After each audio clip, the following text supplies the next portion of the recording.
Hi Taurus, this is your July mid-month tarot reading. We'll have 3 separate spreads in this mid-month reading. In the first spread, we'll be looking at love, and it could be new love, love from the past, existing love, whatever comes up. The second spread is going to be some good news for you, Taurus, for the second half of July. And in the third spread, we'll be looking at an advice for you, Taurus, for the remainder of this month.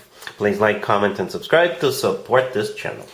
So this first spread is on love, Taurus. We have the 9 of Cups clarified by the Emperor. We have the Hierophant. We have the 6 of Cups clarified by the 8 of Wands. In the potential outcome, we have the 10 of Pentacles with the Ace of Cups and the Sun. And we also have the High Priestess on the bottom of the deck. You could be dealing with an Aries.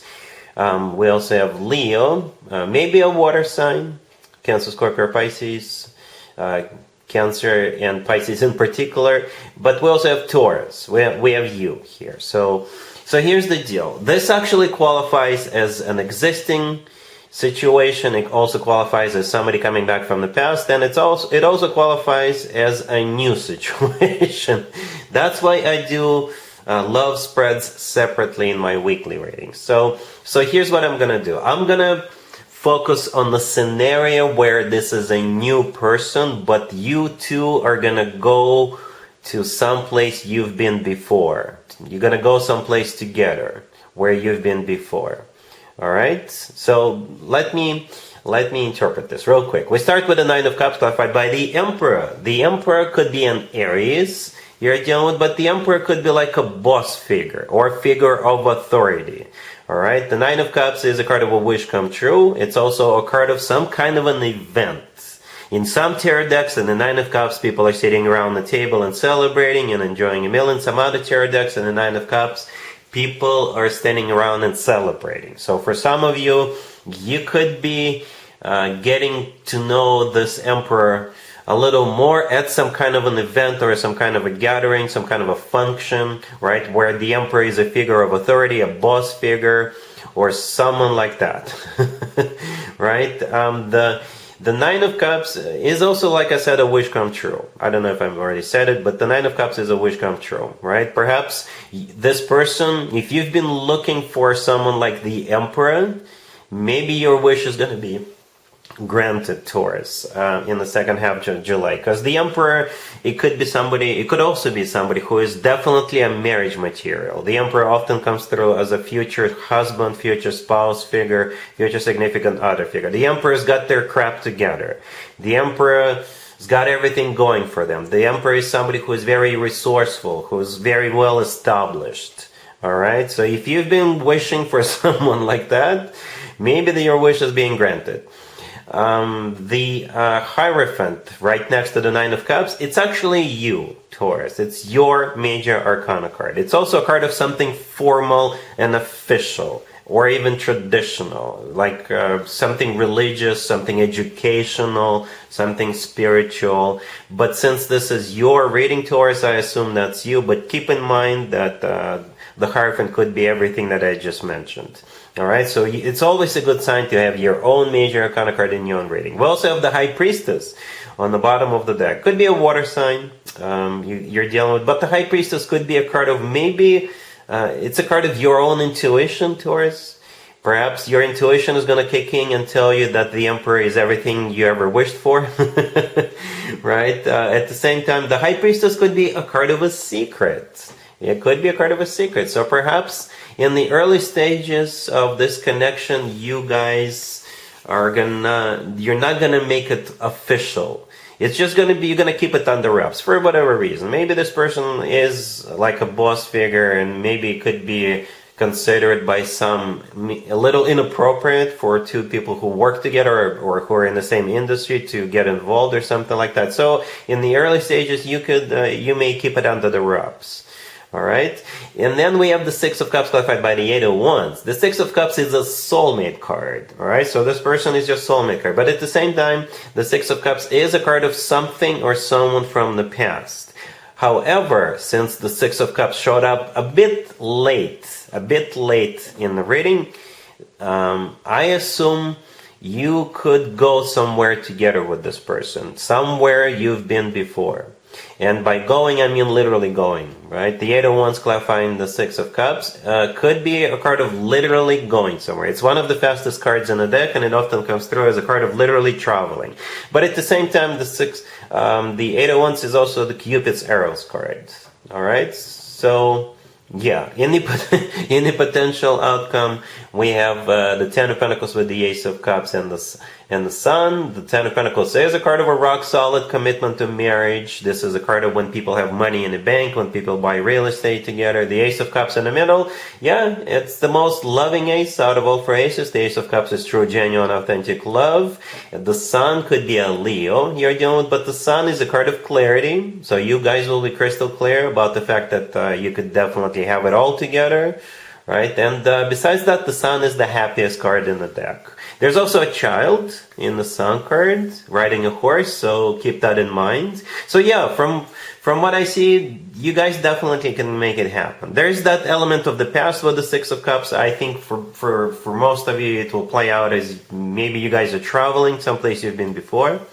For others of you, it's simply a soulmate card. I don't know if you believe in the past life experience. If you do, then maybe that's what the Six of Cups is here to tell you. All right, but other than that, looks awesome. Really happy for you, Taurus. Congratulations. Here's some good news for you, Taurus, for the second half of July. We have the Five of Swords clarified by the Moon. We have the Lovers clarified by the Three of Wands. We also have Temperance. And we have the Wheel of Fortune on the bottom of the deck. You could be dealing with a Pisces, Gemini, Sagittarius, or any zodiac sign. I can interpret this spread a couple of, I don't want to say different, but I guess similar ways. If you got into a fight with somebody, if you went your separate ways, if you cut the cord with somebody, the good news is that you're going to patch things up. You're going to bury the hatchet with that person. All right? Or the good news could be somebody could be getting into a fight with another person, and they will come to you and make peace with you. Perhaps you told somebody not to get involved with somebody, and they didn't listen to you. They got involved with that person, and now those two are breaking up. Now those two are getting a divorce or getting into a major fight, and the person you advised is going to come back to you and tell you you were right all along. Okay, so those that's what I see here. But for most of you, it's you burying the hatchet and patching things up with somebody. It doesn't have to be an ex. It could just be a friend, you know. Yeah, but the Lovers is a very powerful card. All right, so we start with the Five of Swords clarified by the Moon. The Five of Swords is a card of like an ugly fight. It's never pretty with the Five of Swords. It's when people break up, people get into major fights and don't speak to one another. It's a card of when people slam the door on the way out. The Moon clarifying it could have been a Pisces that it happened with. The Moon is a Pisces major arcana card, but the Moon is also a card. It's a very emotional card. So if you got into some kind of a major argument with somebody, you probably were like really emotional about it. You didn't take it so well, and neither did this person, by the way. Right? And the rest of the spread is you guys patching things up. That's what the rest of the spread is. All of those cards together. Right? The Lovers could be a Gemini you're dealing with. The Lovers is a card of like a very special connection the two people have.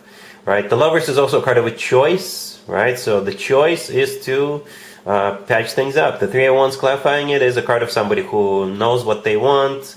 It's a card of somebody who made up their mind, somebody who made a decision. It could also be a card of waiting, right? Temperance right next to the deck is a card of healing. It's a card of patience. It is a card of reconciliations and rekindling, right? The Wheel of Fortune is a restart of a cycle, right? Restart of a cycle, a repeat of a cycle, but perhaps with like new boundaries, new rules established.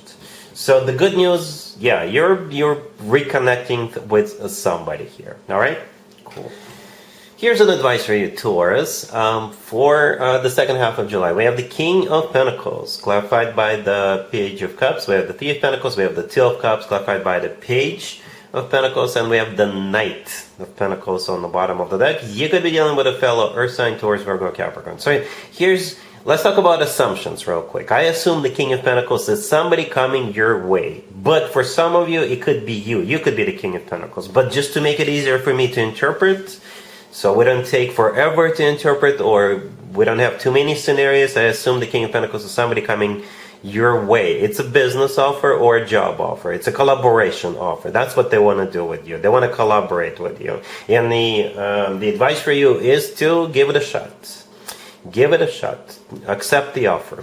The offer is legit. It really is, right? So yeah, the King of Pentacles could be an earth sign, a fellow earth sign, another Taurus, Virgo, Capricorn, or somebody with a lot of earth in their chart. But when it comes to work, business, and finances, which I believe this spread is about, the King of Pentacles could be a hiring manager, or somebody who is like an investor, somebody who is an entrepreneur, someone like that. They're coming in with the Page of Cups, so they want to talk to you. They want to meet with you. It could be a meeting in a conference room. It could be a meeting in a coffee shop. It could be a meeting at a residence. I don't know. But the Page of Cups is an invitation, right? Maybe a golf course. Who knows? The Three of Pentacles, right next to the King of Pentacles, is a card of collaboration, cooperation. That's what the nature of this offer is. On the bottom of the deck, we have the Knight of Pentacles. This is the most financially abundant knight out of all 4 knights, also the most long-term oriented knight out of all 4 knights. And right next to the deck, we have the Two of Cups clarified by the Page of Pentacles. The Page of Pentacles is paperwork, right? The Page of Pentacles is paperwork. And or it could be like the initial monetary investment or something like that. And the Two of Cups in this case is a handshake. And it could be literally a handshake, and then with paperwork involved where signatures are placed and paperwork filed and something like that. So the advice for you is to, yes, go for it, Taurus. Alright, so that's what I have for you for this reading, for this time period. If this video resonates with you, please like it. Please also comment and subscribe. And other than that, Taurus, have an amazing the rest of July.